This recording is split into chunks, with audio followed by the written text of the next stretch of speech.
E aí, galera, vamos falar um pouquinho hoje sobre um assunto bem recente, né, e bem batido aí na mídia, que é a questão do relaxamento de prisão lá, decretado lá pelo ministro Marco Aurélio do Supremo Tribunal Federal.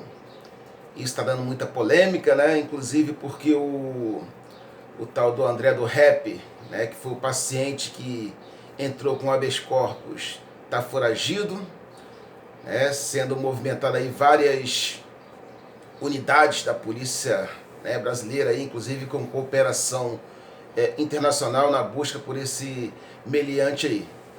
Bem, galera, o ministro Marco Aurélio ele foi muito criticado, aliás, está sendo muito criticado, pela sua decisão, inclusive até levantaram hipóteses aí de que o advogado que entrou com o pedido é um ex-assessor, do gabinete do próprio ministro Marco Aurélio, mas nós não vamos entrar nesse mérito que não, que o tema aqui é outro, o tema aqui é um tema estritamente jurídico e legal, ok?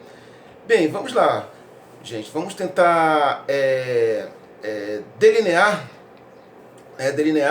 essa questão aí dessa liberdade aí que foi concedida ao André do Rap pelo ministro, Foi em sede de liminar, claro, Bem, o ministro Marco Aurélio ele se baseou na nova redação dada ao artigo 316 do Código de Processo Penal, ok? Pela nova redação do artigo 316, lá no seu parágrafo único, o juiz a cada 90 dias tem que reavaliar, a necessidade da prisão preventiva, ok? Avaliar se realmente o preso ele necessita realmente de permanecer preso durante o processo, uma vez que ainda não houve a condenação final dele, ou seja, ainda não houve o trânsito em julgado de sentença condenatória.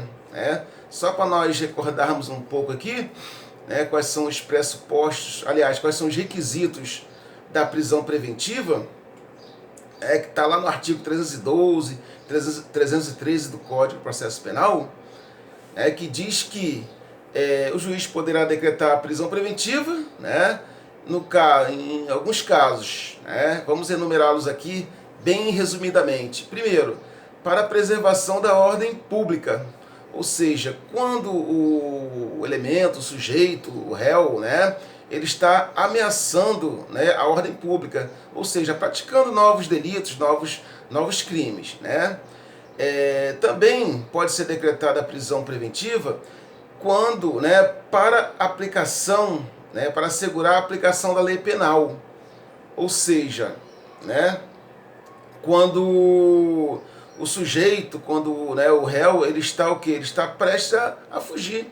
Vamos supor que ele tenha uma dupla cidadania, vamos supor que ele tenha um passaporte já para outro país e de repente nesse outro país não tem um acordo de extradição de presos, e aí uma vez ele condenado, pode ser que ele não consiga ser preso, não consiga aplicar a sanção penal para esse condenado, porque ele já teria fugido. Então, nesse caso, para assegurar essa aplicação, o réu permanece preso, pode ser decretada a prisão preventiva. Também para conveniência da instrução criminal, ou seja, quando o sujeito está ameaçando testemunhas, está manipulando provas, está cometendo fraude processual, então o juiz tem que, deverá decretar a sua prisão preventiva. E também para a preservação da ordem econômica, que seria um requisito mais ligado à questão de crimes financeiros. Bem, todos esses requisitos descritos lá no Código de Processo Penal, no seu artigo 312, eles visam o quê? Eles visam assegurar a rigidez do processo, ou seja, para que o processo ele decorra normalmente e para que tenha efetividade. Que uma vez esse réu, ele praticando uma daquelas condutas ali descritas ali, ele pode atrapalhar o deslinde, o final do processo. O resultado do processo aliás, a efetividade do processo, ok? Bem, e aí, o que diz a nova redação do artigo 316, parágrafo único? Né? Essa nova redação foi trazida pela Lei 13.964, né, de 2019, que mudou. Diz esse parágrafo único que a cada 90 dias o juiz tem que reavaliar se estão presentes esses requisitos, sob pena da prisão se tornar ilegal. E aí nós temos lá na nossa Constituição dizendo que toda prisão ilegal deverá ser relaxada. Então, diante, né, da inércia do juiz desse André do Rep, né, que não avaliou dentro dos 90 dias prescritos lá no artigo 316, parágrafo único, passaram-se os 90 dias e o juiz não reavaliou a situação desse preso preventivo, né? Ele ainda está respondendo o processo, ainda não teve, né, uma condenação definitiva, e aí o juiz, passaram-se 90 dias e o juiz não avaliou a situação dele. Então a prisão se tornou ilegal, segundo lá, né, a nova redação do artigo 316 do Código de Processo Penal. Ocorre que, e aí diante disso, o advogado, óbvio, né, atualizado da lei, entrou com um habeas corpus pedindo a liberdade imediata do seu cliente, né, porque a prisão se tornou ilegal. Né?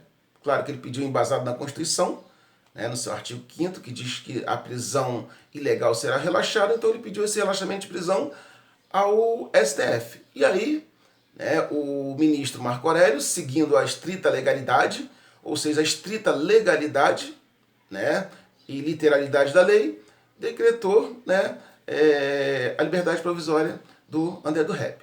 E o resultado vocês já viram aí na mídia aí, que ele fugiu, está foragido e tal, e está dando o maior trabalhão aí para, né, as polícias nacionais. Bem, gente, vamos lá. Os legalistas de plantão, muitos estão defendendo o ministro Marco Aurélio, dizendo que ele aplicou tão somente o princípio da legalidade, dizendo que, né, se a prisão se tornou ilegal por falta de reavaliação dos pressupostos, dos requisitos da prisão preventiva, se a prisão se tornou ilegal, o STF, como guardião da Constituição, né, atendeu o artigo 5º da própria Constituição e, né, relaxou a prisão do André do Rep. Ocorre, né, que a maioria dos ministros, claro, já votaram a matéria, né, e votaram todos contra a decisão do ministro Marco Aurélio, que continua sustentando a sua posição. Inclusive, criou-se uma animosidade entre ele e o ministro Fux, né, que o ministro Fux monocraticamente revogou essa liminar, né, mesmo que o réu já estivesse foragido, mas ele, né, revogou essa liminar, ele como presidente do STF, né, houve até uma discussão se o presidente do STF teria essa atribuição, né, de interferir nas decisões liminares dos ministros, né, tá tendo essa discussão lá, mas isso aí fica à parte. Bem, galera, e aí após essa liminar foi levada, né, esse assunto foi levado ao plenário, e aí fixou-se a tese de que o artigo 316 ele não tem aplicação imediata. Né? Que o artigo 316, parágrafo único, ele não causa a liberação, né, o relaxamento, a soltura do preso imediatamente. Então firmou-se a tese de que, uma vez vencido, né, o prazo de 90 dias, sem que o juiz avalie a necessidade de se manter o réu respondendo o processo preso, né, esse juiz tem que ser provocado a fazer essa reavaliação. Não meramente liberar né, não meramente ele, né, o Tribunal Superior liberar esse preso. Ok? E aí vem a discussão. Mas aí, se o Marco Aurélio liberou, ele seguiu o princípio da legalidade. Sim, mas vamos pensar. Esse André do Rep, pelo que consta, né, pelo que parece, ele, né, ele preenchia ainda os requisitos da prisão preventiva, ou seja, ele deveria estar preso. Né? Então, se o réu,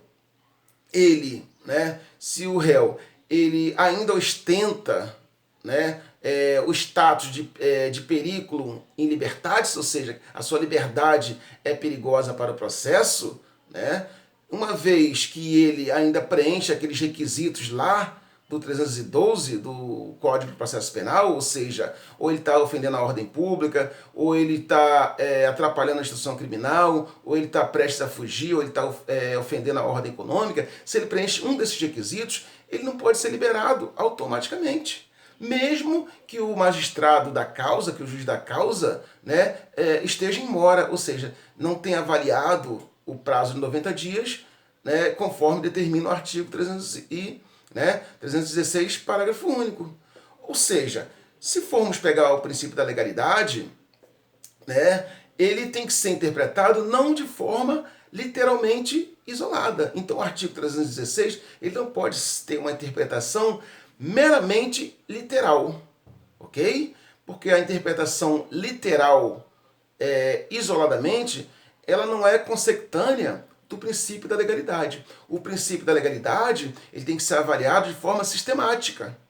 Ou seja, a lei não é um único artigo. A lei ela é um complexo, né, de legislações, de leis. Então, o princípio da legalidade, alegado pelo ministro Marco Aurélio e por seus defensores, ele não tem sustentáculo, né, apenas, né, no artigo 316, parágrafo único. Há que se, né, cotejar, né, há que se comparar o artigo 316 com todo o contexto, né, legislativo presente e inerente à matéria.